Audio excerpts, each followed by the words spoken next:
mbanje kubasuhuza mu izina rya Yesu. Mfashe umwanya wo kubashimira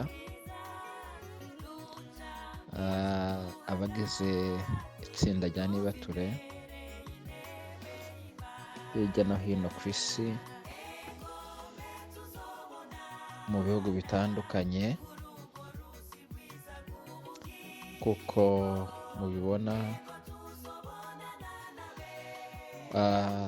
dufashe umwanya wo gushimira abari muri Suède, dufashe umwanya wo gushimira abari mu Buholande, dufashe umwanya wo gushimira abari mu Finland, dufashe umwanya wo gushimira abari Norvège, dufashe umwanya wo gushimira abari mu Bubiligi, dufashe umwanya wo gushimira abari mu Bufaransa, dufashe umwanya wo gushimira abari mu Bwongereza, dufashe umwanya wo gushimira abari Denmark,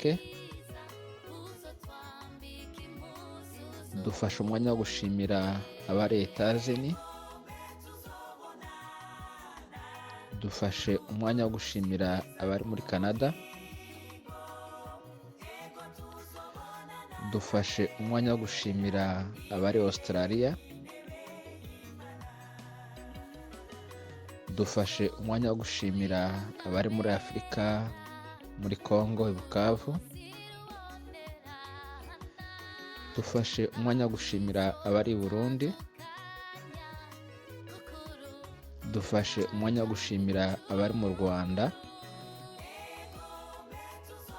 dufashe umwanya wo gushimira abari muri Uganda,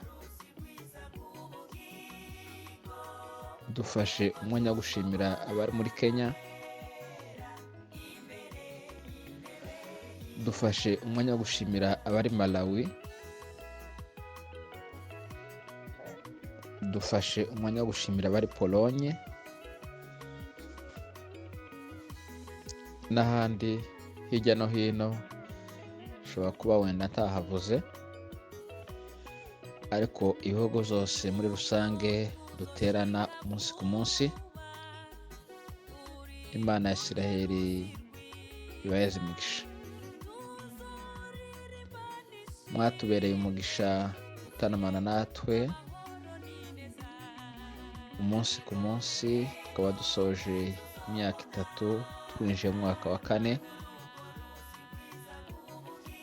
Mwabaye intangarugero, mwabaye intwari. Imana ya Isiraheli mukorera ibaheze imigisha. Twongeye kubashimira ku bwitange bwanyu mugaragaza umunsi ku munsi,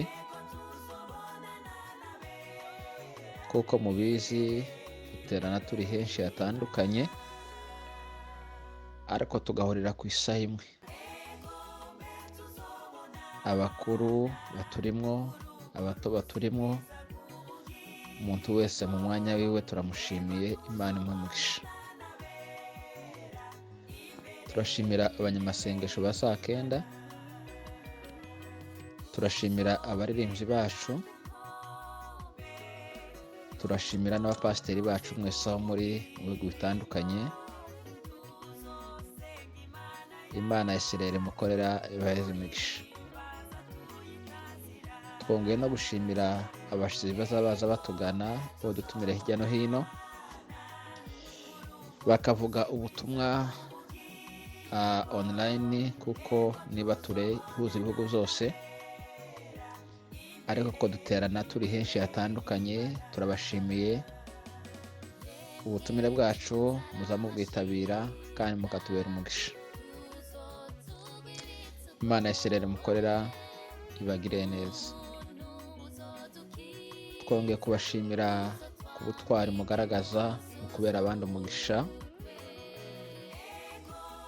mukora mu butunzi bwanyu, mufasha ingorwa, mufasha abapfakazi, mufasha abarwayi. Buriya bufasha bwanyu Imana ya Isiraheli mukorera ibahe imigisha. Murakoze cyane, guhatana kwanyu ni ubutwari bukomeye, ariko kandi natwe turabashimiye. Tugiye kwinjira mu wundi mwaka, nk'uko mubibona twinjiye mu mwaka wa 4. Imana ya Isiraheli izadushoboza.